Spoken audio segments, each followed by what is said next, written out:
Welcome to the Old Ways for the New Age podcast, where we are embracing ancient ways of being and opening our hearts to the magic of everyday life. We are your hosts, Christy and Hannah. Join us as we romance the ordinary, re-enchant our own lives with plant magic, and get ourselves back to the garden.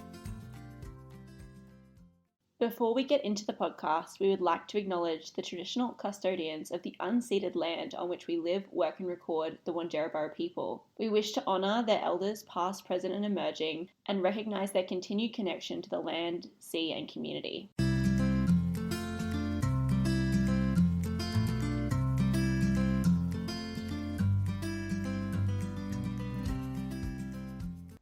Good afternoon, everybody. This is Hannah, back on the Always for the New Age podcast. I am bringing you a fantastic interview this week with one of my dear friends, Ellene, the New Age Naturopath, and we're really excited to talk to you about working with your ancestors, ancestral magic.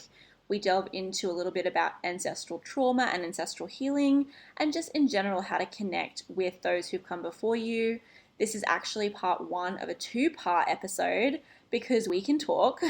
And so part 2 will be released next Wednesday for next week's episode. So definitely check back for that. We hope you love it. And let's just jump right into this week's episode. Hi, Ellene. Thanks for joining us today. Hi, how you going? Yeah, really well. How about yourself? Pretty good. Nice and early this morning. I'm here. I know, we're getting an early start on it.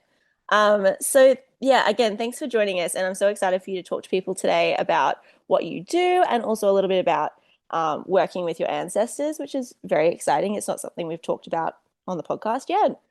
Thank you so much for having me.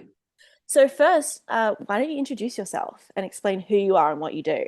Okay, that is always such a weird question to answer because I never know how to answer it. It seems like a totally logical question, and then I go to answer it and I give 17 different pictures of myself. So my name is Ellene. I do my pendulum work. I do card readings. I do energy work, flower essences.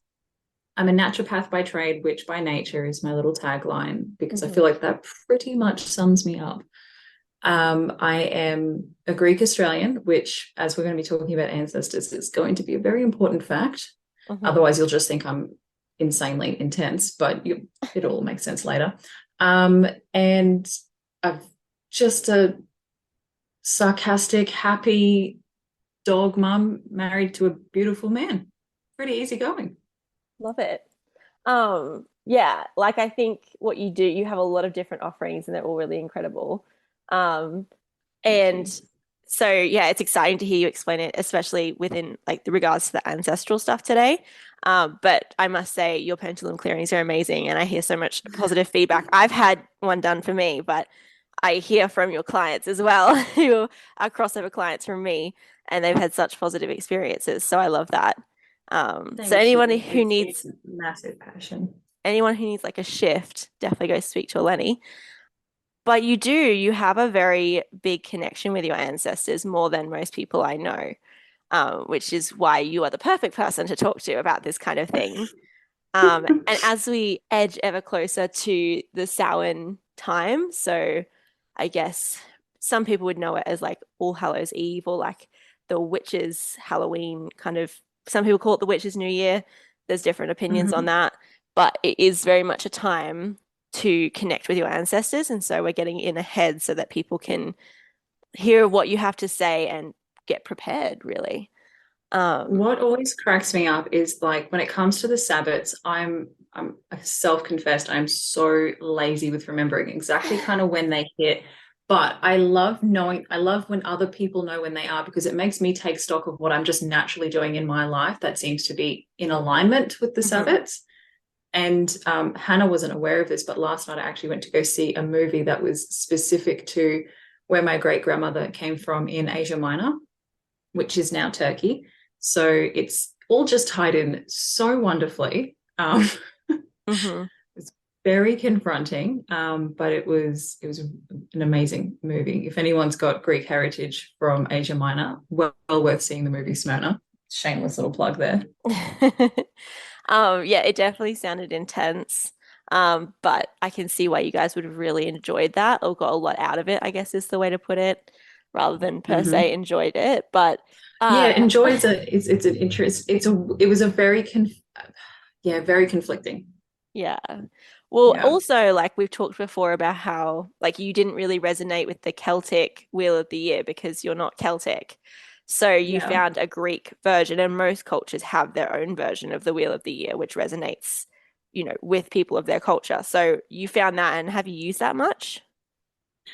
No. I think I'm doing too much other stuff to sort of dedicate too wholeheartedly to it. But like I said, like when it pops up, because thankfully I have a very diverse Instagram feed, and also a diverse group of friends. So I'll get reminders from different people or different feeds and stuff about what's coming up in like the different calendars, I guess. Hmm. Which is really just, it's so poignant when you look into your own life and you see what's already naturally happening within those cycles. And I think anyone who works with like kind of witchcraft or follows any sort of kind of pagan path does naturally, even if they're not having the time or the mental space to really focus on Sabbats, I think you naturally do kind of flow with the cycles because you're working with nature, right? So it's Oh, cool to 100%. see like how that actually does filter through your life. So Yeah. it's really just like confirmation. But I should say too, I've known Eleni for I don't even know how many years now. But we worked together. We met working in a health store and have been kind of friends ever since. Yeah. So it's been cool. And we've done flower essence workshop together and worked with each other in other ways as well. So this is Yeah. really exciting. But let's get into the ancestral stuff. So what are your favorite ways to work with ancestors? And around the time of Samhain, how would you incorporate working with your ancestors into your Do you kind know, of like, rituals and routines? I feel like that for me, like I said, I'm a little bit lazy when it comes to doing things. So I like to incorporate it into my daily routine, just in the normal things that I do every day. So that makes it A, sustainable, and B, it doesn't make you feel like you're going to heaps of effort, even though you are still making the effort. Mhm. So one of the things I love to do, and I've already done it this morning, is I make Greek coffee for my husband. So my husband is also Greek, and it's just the most beautiful smell that fills the house. And as soon as I start preparing the coffee, I call all my ancestors in. Anyone who wants to join us for a cup of coffee, come and enjoy it with us, through us. Mhm. And the whole house wakes up. And it doesn't matter what time of day, because if anyone knows anyone who's Greek, it's always coffee time. So, and the way that we make Greek coffee, it's not like you don't put it into a machine and wait for it to do its thing, and it's not an instant thing. You actually have to sit there and brew it. So it's much more sort of methodical than like just pressing a button on like the espresso machine. Mhm. Not that there's anything wrong with an espresso, don't get me wrong, but for my ancestral veneration, I sit there and I make the coffee and I call them in, and I actually read the coffee cream as it's forming.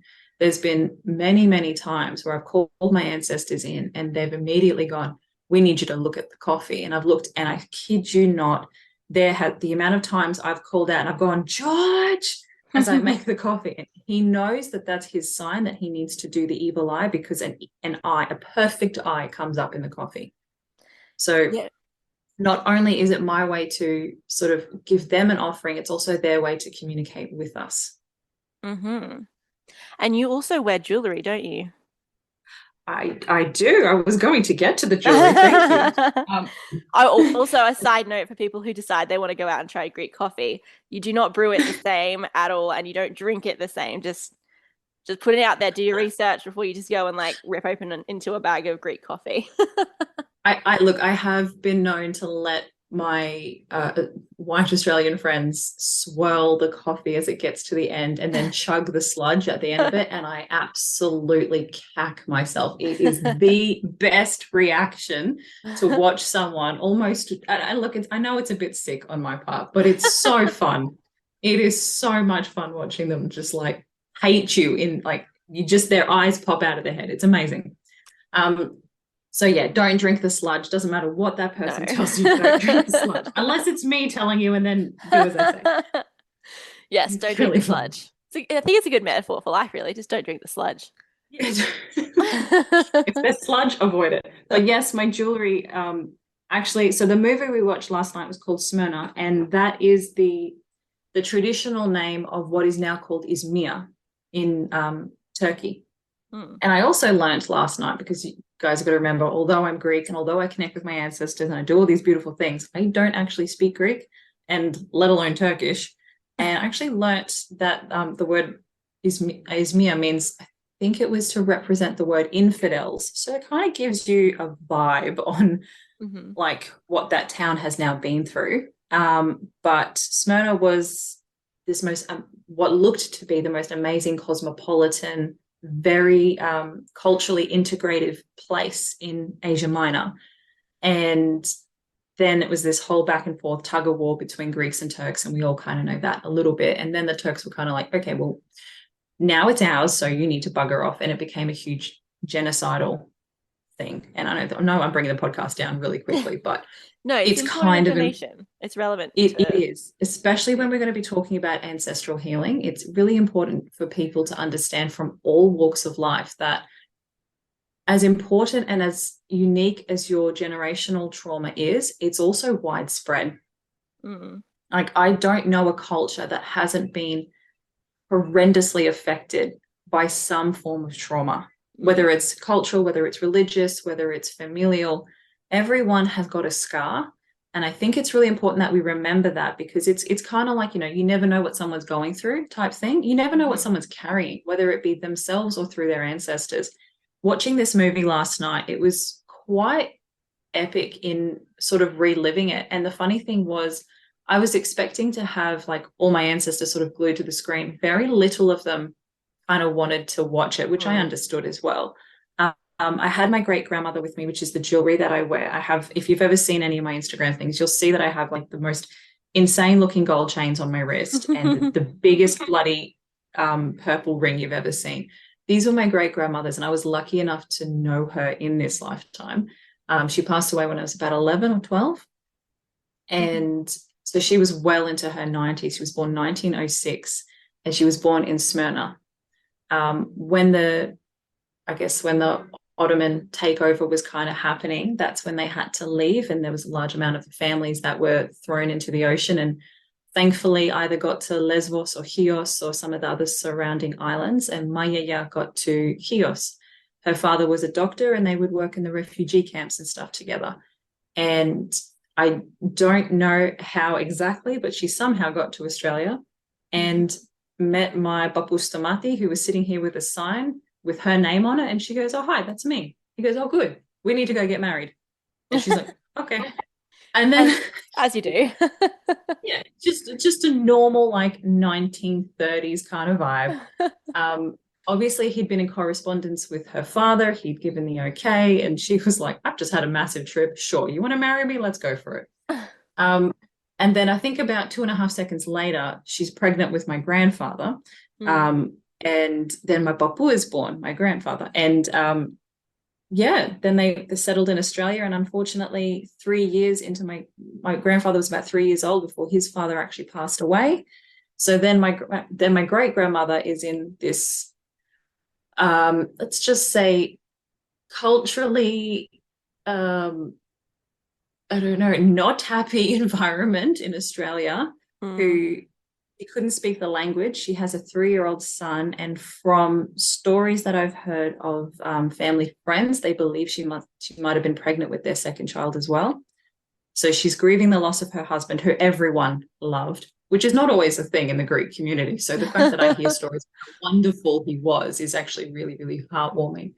But then, yeah, she's alone, and it all just snowballs from there. And she becomes a single mum in Australia, and she couldn't, her husband was a toffee maker. She had to try and earn money somehow. Couldn't speak the language, so she would teach other women how to cook. Yeah, and wow. She was very, very well known in the Greek community and in other communities as well for just being essentially a walking heart on legs. Like, she was just gorgeous. So that's the jewelry that I wear. I also have some like phenomenal other ancestors, but just specifically because I saw that movie last night, it's just, I feel like she's like pretty much sitting on my shoulders at the moment. Hmm. And so, like, are there any particular practices you do with the jewelry to call your ancestors in? Um, I feel like my ancestors are kind of always there. Hmm. Even before I started really tapping into them, I get phone calls from friends who would be like, this is a fun story. One of my friends called me. She goes, I've had your grandfather yelling at me for the last 24 hours and I've been avoiding calling you about it because it's inappropriate. I've gone, oh, good. Do tell.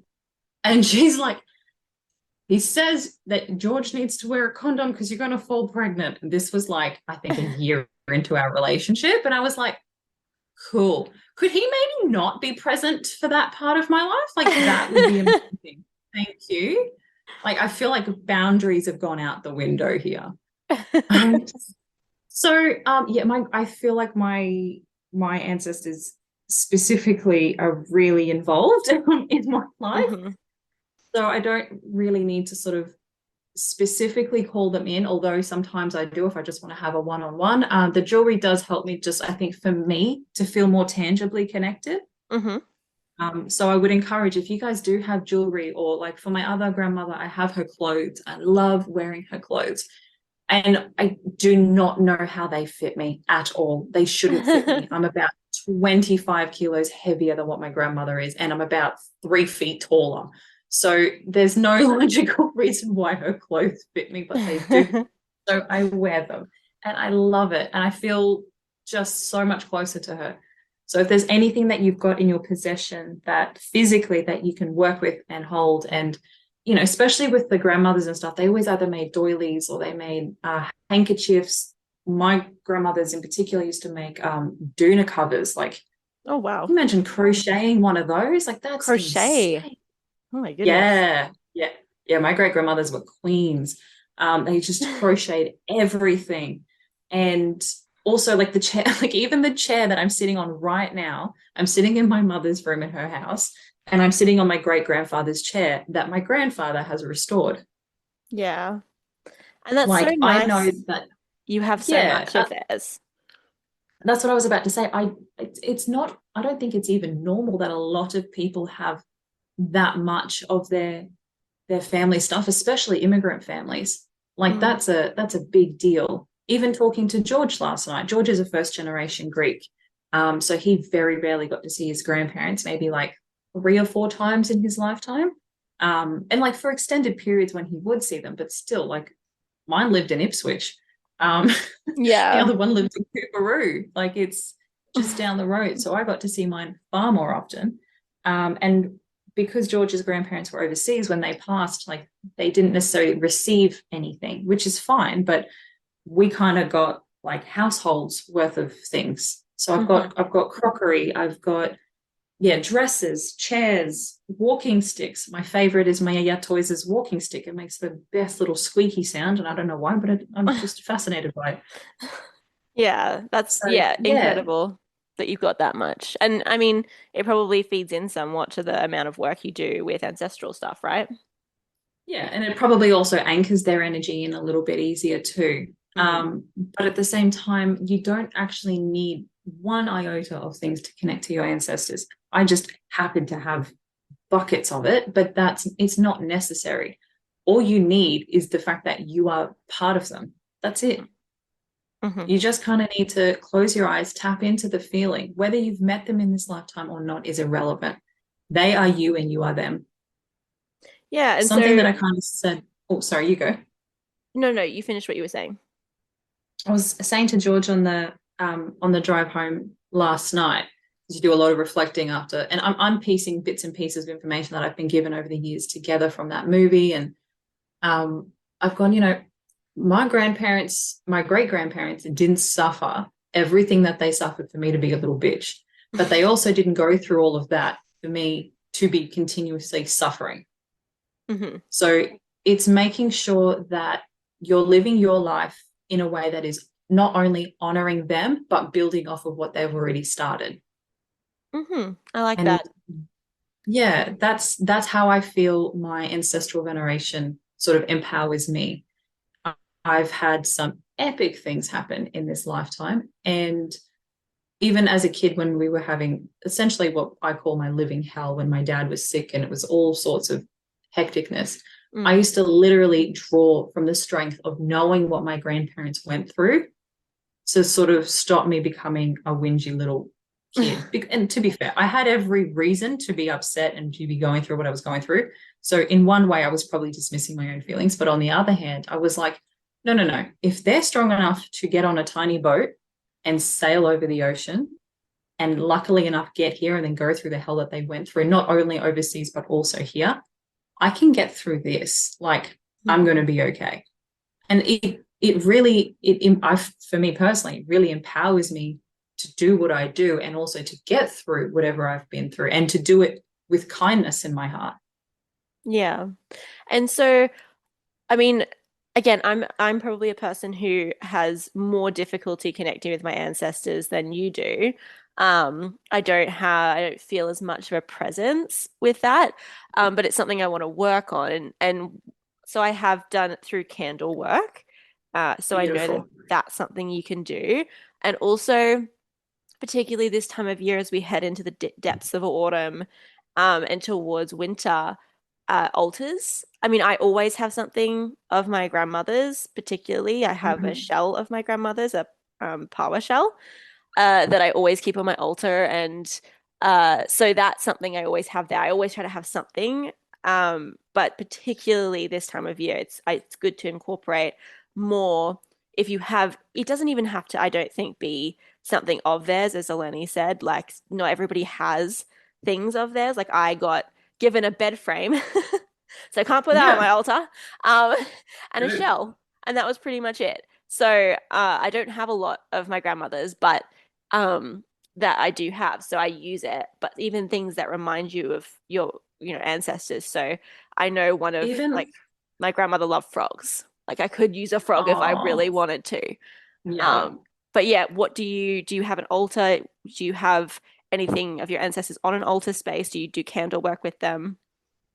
Yeah, again, this is where my laziness comes in. I have an ancestral altar. So for my ancestral altar, it's literally just my buffet table in my dining room full of photos of everyone.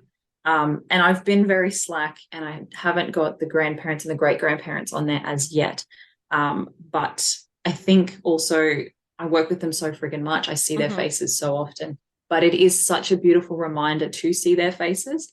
So if you're able to get photos and just print them out, and if you want to light a candle next to them, beautiful. Candles are great because it's a really great sort of conveyor of energy. But you can light incense, like a really traditional practice that a lot of the Asian cultures do is they light heaps of incense and the smoke carries up your prayers to the ancestors and to the spirit world. So if incense is more your vibe, by all means, if you would prefer to sit outside with a heat-proof dish, let's be safe, and burn some AKA stuff off cauldron. as well. Cauldron. Yes, yes, yes, yes. Everyone gets them from Aldi when they do the bloody camping sale. We all know what it is. And for me, like my herb of choice when I think of my ancestors is either Greek basil or rosemary. Those are my two that I work with the most because they're the ones I have the strongest smell association with my family. But any herbs that bring you closer to, and that I also love cooking. So cooking their favorite dishes. And you know what? I had a client recently who I was talking this out with, and she goes, "Oh, my family couldn't cook." And I've gone, "I don't understand that at all. But that's absolutely fine. You don't have to be master chef." I said, "Did they like a drink?" She was like, "Oh, absolutely." I was like, "Then you get their favorite drink, pour it in their favorite glass or your favorite glass, and you stick it next to their photo. Put a candle there. When the candle burns down, you can have the drink or the incense or whatever you're using, because that way they're partaking in it." And also, especially if you're wanting a one-on-one, invite them to dinner, invite them to a meal. They love that because they're sitting there the whole time just kind of watching your life like reality TV. But if you actually interact with them, they're going to want to interact back. And they'll do it in ways that, first of all, detach from whatever you think is going to happen. Because the amount of times I've sat there and I've gone, "Touch my hand, move something," and like bugger all happens. but then I'll get an absolute huge waft of cigarette smoke and I've gone, oh, that's my bubble. Mm-hmm. There's particular smells that will bring you back. It could even be a smell from your childhood that you go, I don't know what that is, but holy crap, I'm obsessed with it. What is that? And it'll just pull you in. Or you can even just feel really calm. And that could just be them giving you a big old hug. Yeah. I think Feelings, herbs, don't discount feelings at all. They're so important. yeah, herbs was big one that I had in my mind as well, like lavender, things like for me being more kind of Irish descent and English descent, things like lavender would make a lot of sense to make as an offering. But I do also love the making an offering of like their food or favorite food or beverage. And actually, my mom at her birthday party on the weekend, she had to have the jelly cakes that my grandmother and great grandmother used to make. So it was my great grandmother's like gem iron, which is what you use to make the jelly cakes. And then my grandmother used to make them all the time, and my mum continues to make them. And I can make them. I haven't made them in a long time, but I have made them. I used to make them with my mum when I was young. And I just thought it was really nice because kind of subconsciously, she really wanted a part of my grandma there. Oh, that's beautiful. I know. And so she made all these jelly cakes, and they're basically like just little sponge cakes rolled in jelly and coconut and filled with cream. Um, Oh, I'll not take two. Thank you very much. not a health food, but they are delish. So yes, that is something that I think she kind of didn't even consciously realize she was having there as a way to connect and like make an offering to her mum. And I thought that was really beautiful. And she just had this like, I Absolutely. have to have the jelly cakes. And they're not that easy to make. Gem irons are not that easy to use because they're like really heavy and they're round. The jelly cakes are balls. So like you bake them in these things that make them round. It's a whole thing. So Yeah, wow. also the effort that you put into preparing something can be enough. Oh, Even if it absolutely. doesn't taste any good, it doesn't really matter as much as the Yeah, but you know energy. what? Call them in when you're cooking, not just the finished product, but literally, especially for my Hmm. family, I call them in while I'm cooking because I don't know what I'm doing. Like, this is not my forte to cook traditional Greek meals. Like, my parents' favorite, like, sort of cuisine when I was growing up was bloody yum cha. Like, it's hilarious. So, like, call them in with the cooking process, and all of a sudden you'll be guided to different herbs and spices and different ratios. And you might find that, you've spilt the cinnamon in the bloody moussaka, which you only wanted to put a teeny weeny bit in, but all of a sudden you put what you think is too much in, and you go to taste it and it's perfect. And it's like, oh, okay, fine, you take the reins then. It's like Ratatouille. You know, in Ratatouille, how the rat's like underneath the hat, he's pulling all the strings. That's kind of like what happens when you call your ancestors in to come and help. Or unless you've got like really cheeky ones that enjoy watching you suffer, which, is That'll be always a thing you. too. That'll be Yeah, that'll be me as an ancestor. Yep. Yeah, sure. Put more cinnamon in. That's a great idea. Keep going. Yeah, I'll have a great time. But it's just about connecting and having fun. These people love you unconditionally, and not because of any particular reason or justification, just because you are who you are. Now, in saying that, that doesn't mean every single ancestor you have is someone you need to venerate. You only venerate the ones that you feel a very strong connection with, and the ones that you know are good people and feel good to you. Yes. Because everyone's got a different relationship with their family members. I've got some family members, or I should say relations, because they are not part of a family in any way that I bloody know or accept. And they have done nothing but cause genuine harm, emotional and mental harm in my family. And I've had psychic and spiritual attacks from them, even in the afterlife. So by no means am I saying to venerate every single ancestor you have. Start with the ones that you know you have a really beautiful connection with and go from there. Yeah. You'll also know the ones that feel good and the ones that don't. Don't touch any energy, don't call any energy in that doesn't feel right. You're only working with the ones who are here for your highest good. So you can call them your kindly ancestors, or you can literally say, I call in my ancestors for my highest good, the ones who come forward for me for my highest good. That way you're kind of weeding out the ones that really just want to fuck with you for having fun. Yes. Yeah, I think that's a really important discernment to make. It's not just any ancestor or ancestors, it's the ones that are here to support you, serve you, help you on your journey. Yeah, not everybody is there for your highest good. No, no, no. As I mentioned at the beginning of this episode, this is actually part one of a two-part episode. Check back next Wednesday to listen to the rest.